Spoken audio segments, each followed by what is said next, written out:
Welcome to the Wholeness in Motion Foundation video series, and this is number 5, our session 5, and the topic is gravity.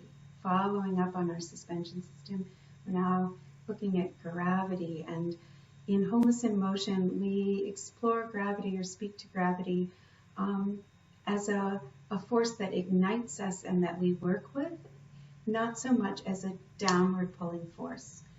So let's play with that, and you can see what you think about that and how that affects you.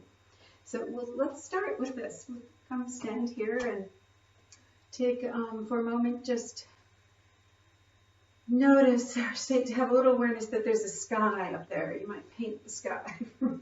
There's sky. You're in an atmosphere miles high of Earth's atmosphere. And then there's the planet underneath you. Take your hands like this. It's as if this feeling of the globe. And there's all the equatorial lines. So you're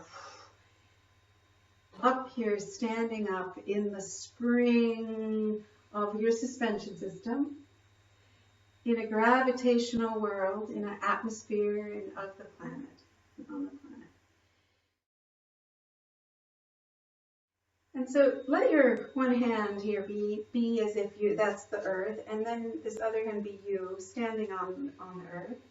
And it's mutually meeting. You come to the Earth comes to you. And we'll look at that in a minute. Now take this and put this up in the sky as if you're seeing yourself, the Earth, from the moon or a spaceship. And notice that it's very possible, that you might be upside down compared to where you are now when you get the perspective out in space. You feel like you're standing on top, but in fact, depends on your point of view. So here you are on the Earth with the moon orbiting, and then the moon and the Earth are orbiting the sun, which is a star in our galaxy. So here you are in a galaxy, think of that, the Milky Way. So we're in a solar system. Sorry, the moon, sun, the Earth around in our solar system, and our solar system is part of a galaxy, and our galaxy is part of a universe, and our universe is part of a multiverse, as far as cosmologists and physicists say.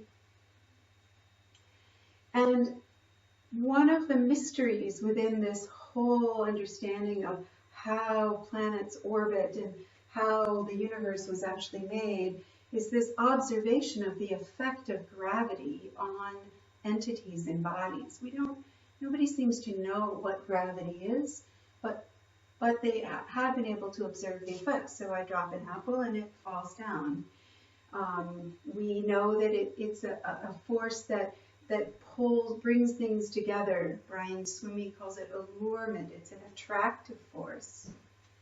And it's interesting because on the flip side of it, we know that we found these waves that seem to go back all the way to the Big Bang, where the universe we're in is expanding. So there's expanding forces and there are attracting forces.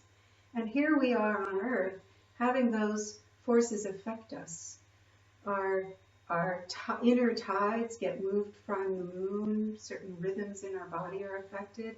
The tide, for sure, on the Earth, in the oceans, is affected by the full moon and the different gravitational poles and locations. And our perspective on the planet, where most of the objects are really small compared to this planet Earth, is that gravity is this thing that pulls us down, right? If things seem to fall down, like get old if things fall down, but it's missing that picture of it, that perspective. It makes complete sense. That perspective misses an important part, which is the Earth is also coming up to meet us. We just don't feel it because of its mass. And so do this with me. This is a gesture you'll see a lot. It's almost how I start every class. We come and we do something that brings us here we are. And then there's this gesture. And this is this reminder of the Earth comes up underneath me. And then my legs are underneath me and come up and up. There's a force going up equal to the force coming down. Yet the dominant culture way of understanding gravity, it's certainly the one I had embodied for years, has this idea that gravity pulls me down and I need to fight gravity. And if I believe that, so if my first understanding of something on this planet has to do with gravity pulling me down, I will live that way. It'll feel hard to walk. I'll feel like I'm lugging myself around. In fact, it might also be contributed by fatigue and various other things. When things shut down, we end up, there's a kind of going downness. But when I let my system be awake, and when I have the sense of, just try it on, see the difference. If there's an upward force in me, things are moving and opening in all directions, I inhabit myself quite differently.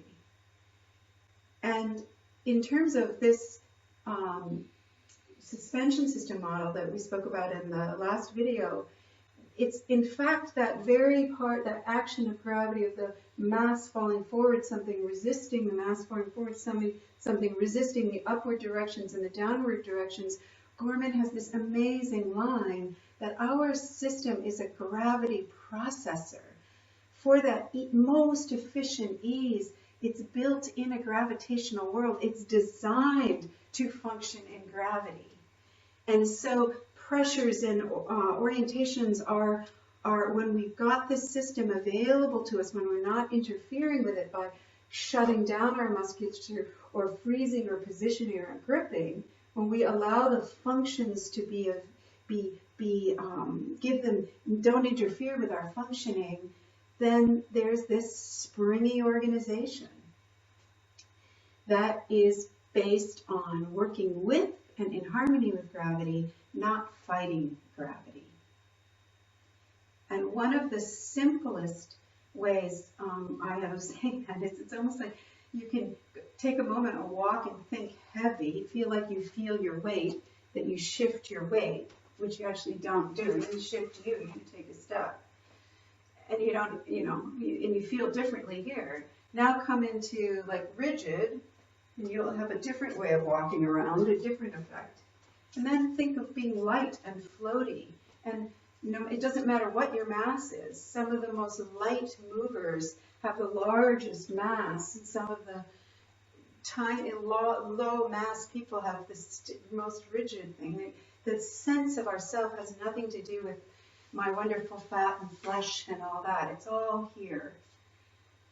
So, but there is a dominant paradigm that gravity is something to fight. And in WIM, we are really creating an alternative and seeing the effect on all your tissues and all your lived experience when you can see that your system possibility is that we work with gravity. We're designed for this gravity on this planet, and that we process it in a way that gives us an open and available spring. So this gesture in terms of the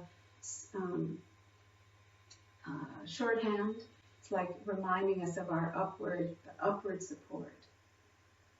Another practice, it's almost a pedagogical point, is we don't really ever say, I try not to say, come up onto your feet, stand on your feet, because we don't stand on our feet. And if you start to think you stand on your feet, just do that, stand on your feet.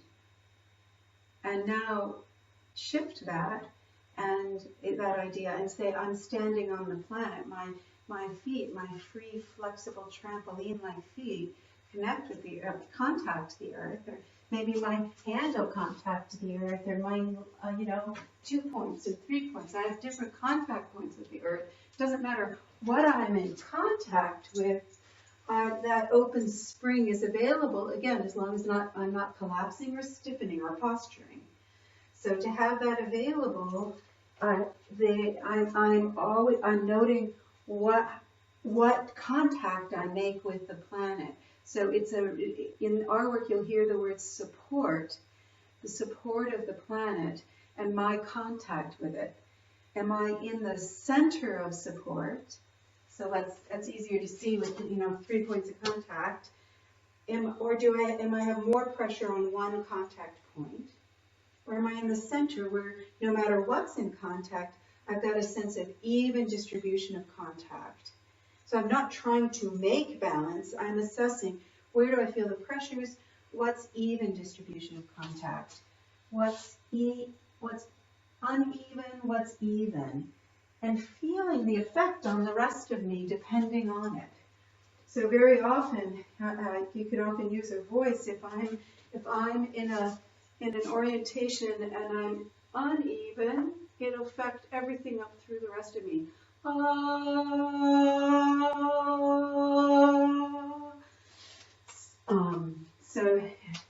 So the one of the core awakenings or assessments you learn and explore in Wholeness in Motion has to do with this, being able to tell how I am in contact with the planet, how I'm orienting to the support that is always there. I'm always supported in this open up into the world possibility. I can certainly change shape. I can gather in. There are forces that would come in, like gravity drawing in, and they're expanding forces. And that rhythm and that dance is the dance of the cosmos, and it's the dance inside our cells. Cells have opening and gathering, and our movement is such. So, simply put, what would it be like to live as if you're a gravity processor and gravity supports you in a multi-directional way? It isn't just a downward force. What would it be like to be awake and allow yourself to be fully supported? So that's gravity, and Wholeness in Motion are one part of it. Thank you.